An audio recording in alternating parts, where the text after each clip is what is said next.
Il y a aussi l'axe de orienter. Alors orienter, donc là on est plutôt sur les chefs d'établissement, les chefs de projet, les centres de formation, qui sont venus là ici pour un petit peu orienter et écouter le maximum de conférences pour mesurer des tendances. Alors maintenant, comment on peut orienter ces tendances et quelles sont ces orientations qui sont à prendre? La première qui est orientons nos déploiements dans des projets.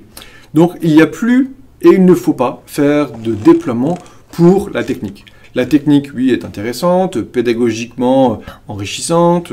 Là-dessus, il n'y a pas de souci, il n'y a plus rien à démontrer.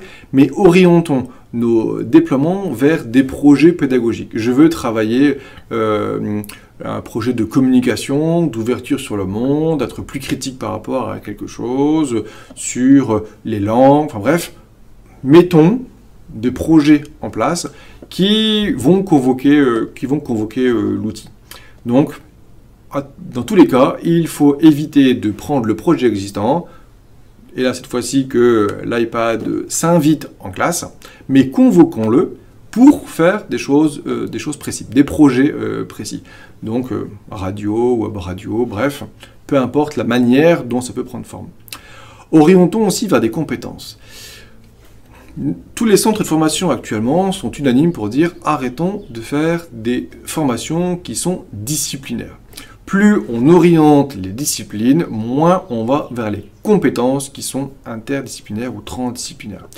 Les formations disciplinaires doivent s'effacer pour mettre en place les compétences. N'oublions pas que c'est l'élève qui est au centre et on doit développer ses compétences, éventuellement à travers du français, des maths, de l'histoire, etc. Mais but du jeu, jeter un maximum de ponts entre les matières et entre leur action et ce qu'ils peuvent voir dans le, on va dire, dans le vrai monde, comme on pourrait l'imaginer.